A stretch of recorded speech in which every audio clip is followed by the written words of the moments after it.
We now continue with more of the Mark Milton Show with The Smash on 590 The Fan and 590thefan.com.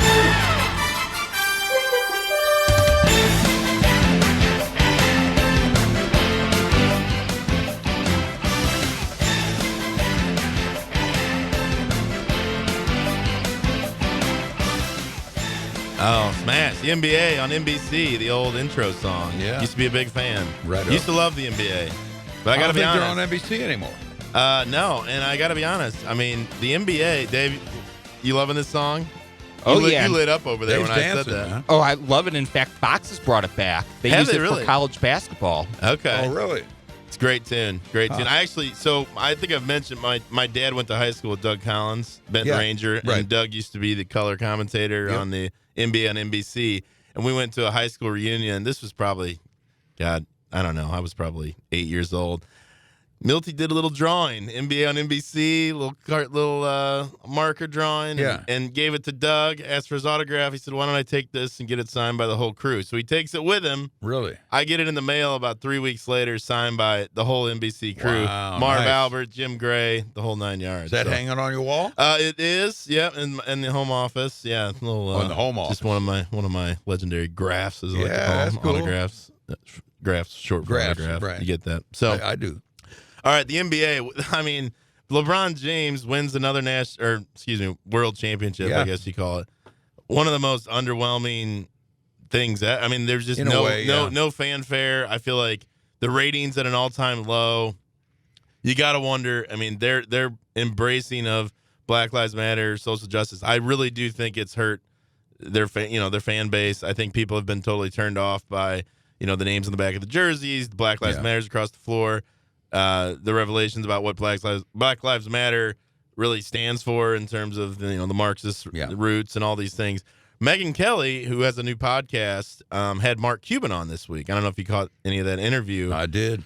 It was very interesting because I don't know what the premise for the interview was, but I think it was probably, hey, Mark, you want to come on and talk about your success as a businessman, blah, blah, blah. Right. And so like the first 25 minutes, very cordial, very, just started lemonade stand when you were a kid, just kind of walking through his business background. And then they turned to politics. And, this is the first time I've heard any owners really, put the task on the support for BLM, the effect on the ratings, whether they're willing to acknowledge it. Yeah. So we're going to play a clip here from the interview when things kind of get off the rails a little bit and they get sideways with each other. Yeah. I don't agree that sports and politics have been disassociated, and this is something new. It's certainly not.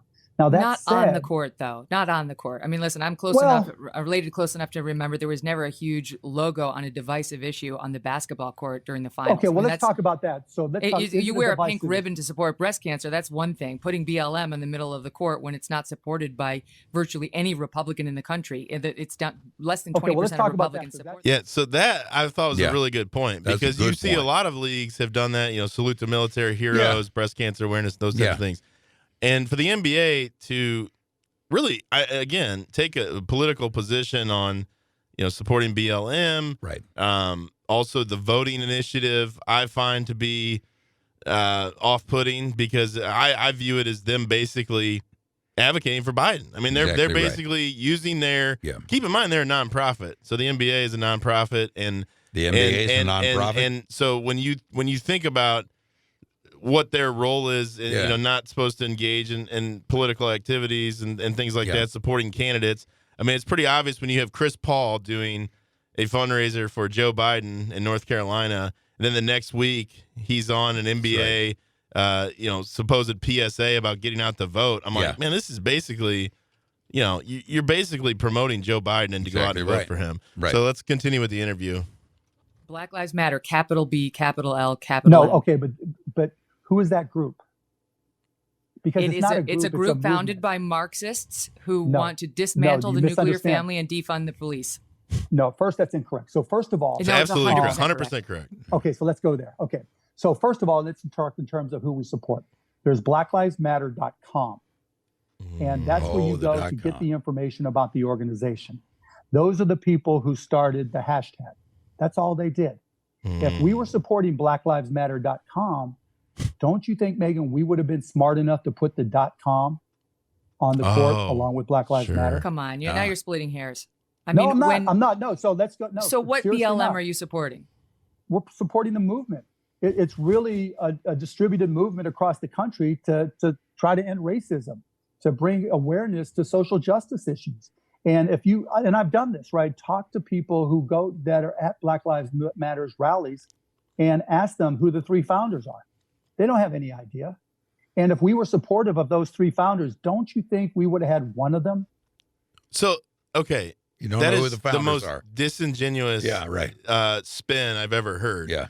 So that makes their behavior, the NBA's conduct even more reckless because, you didn't do your homework about what the organization itself stands for.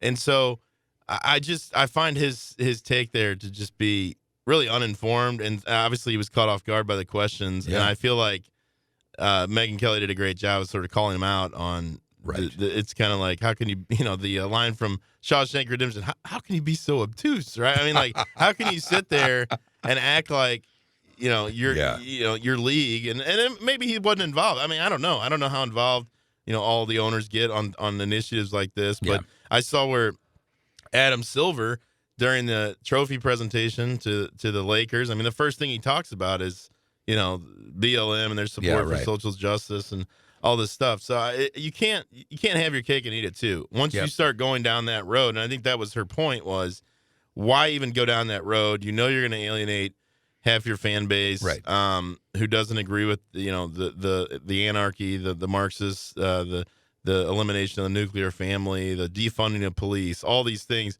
that BLM supports. Why even go down that road? Well, they need to go down that road because that is supposedly, in their opinion, the future of the league, those they are stroking. And what they don't realize is that is not the future of the league, because those folks don't have the economic base to keep those stadiums full. Or the design. I don't even think it's so much about not having the money. It's like they're, to me, you're alienating not only the fans, but also potential sponsors. So it's like what Michael Jordan said, Republicans buy Nikes too. Remember right? that. Remember that. That was his excuse for not wanting to engage in politics. And so, like I said, I was a big NBA fan. I really still am. I would like to, I love the NBA. I think the game is beautiful. I think, the athletes are, the best athletes in the world. But why go that route is what I don't know. And they've paid for it. Yeah. The ratings were the lowest ratings they've ever had in the NBA Finals history. Cuban tried to play that off as, well, our demographic doesn't.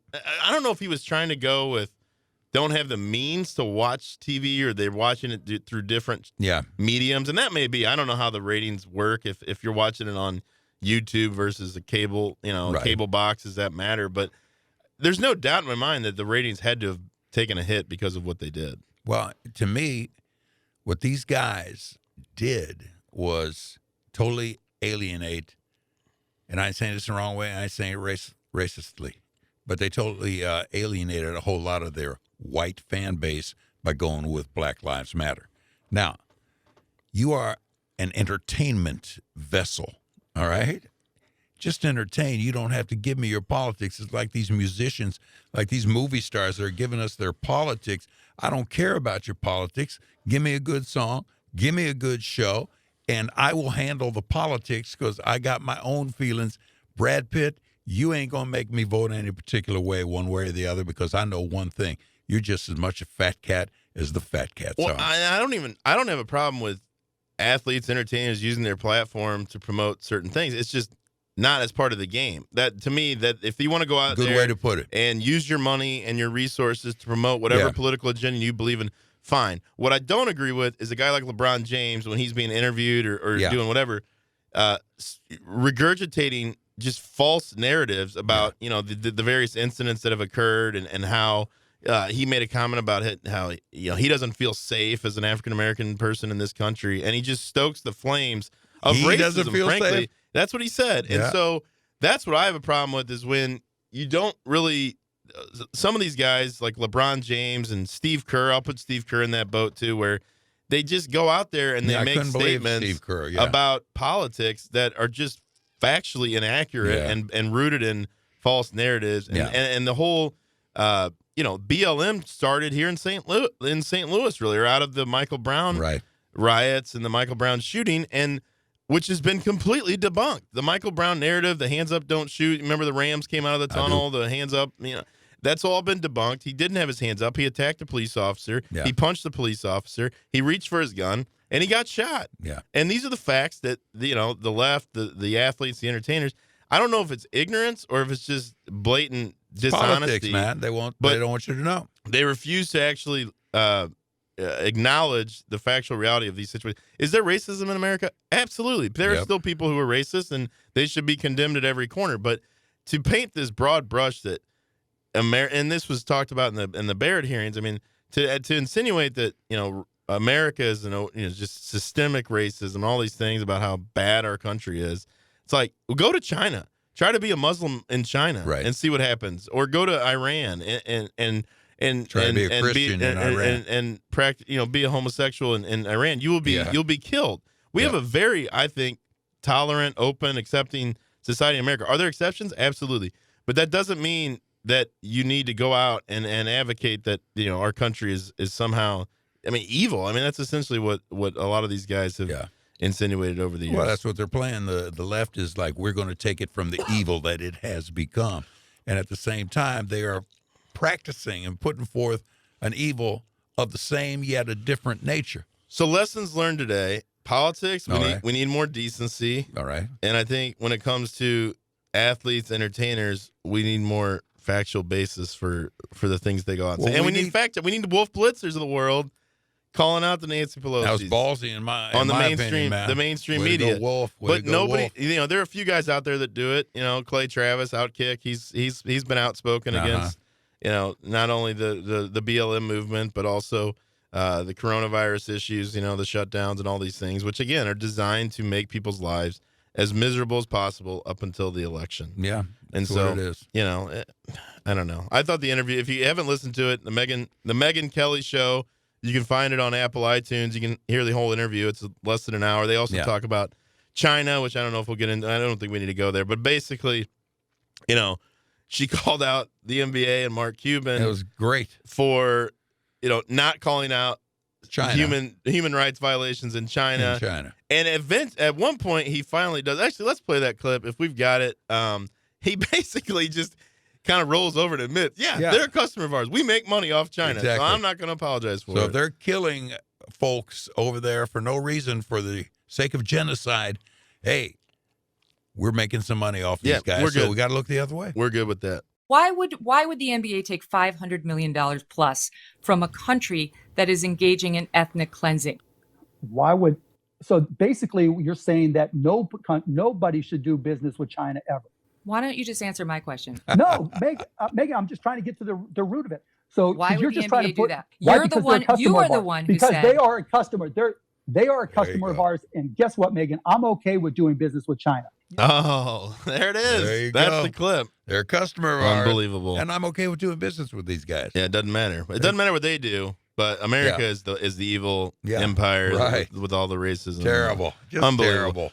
Well, we're not going to solve it all today, Smash, but we certainly have addressed a lot of different issues. Exactly. I'm actually getting pretty hungry. I think I'm going to head over to Rosalitas, our newest sponsor. Magnificent Get their place. lunch specials, get their quesadillas, their steak fajitas, chips and salsa, the best around. Yeah. Maybe even get a margarita on the rocks with some salt to celebrate the end of tax season. I think that would be appropriate. That would be good for you, and because of the great work you do for people as the St. Louis tax lawyer, stltaxlawyer.com, extend a pinky while you drink it. That's not my style, but I would certainly salute yourself, sir. I definitely, depending on the size of the margarita, you might even have to go two hands. Some of those margaritas they've got there are massive. Good stuff. Also want to give a shout out to Bright House Plumbing, another loyal sponsor of the program. If your sump pump has you in the dumps, Smash, you got to give Bright House Plumbing a call. They can take care of you for all of your plumbing needs. They can also do junk removal, power washing, anything around the house that really you don't feel equipped to do or you just don't want to do. Like me personally, I don't like to do power washing. I don't like to do junk removal. So I give Bright House Plumbing a call. You can check them out at brighthouseco.com. Give them a call, schedule an appointment. You can do it online or over the phone. Smash, it's been a pleasure to be with you this week.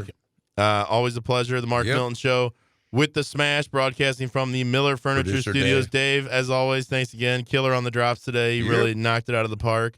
Appreciate you being with us. We appreciate you listening to us. Be sure to subscribe to our podcast, Apple iTunes, The Mark Milton Show. You can also find the podcast at 590thefan.com, and you can always find us on Sundays on 590 The Fan at 10 a.m., and again, a replay at Monday at 6 a.m. Thank you for being with us. This is The Mark Milton Show with The Smash.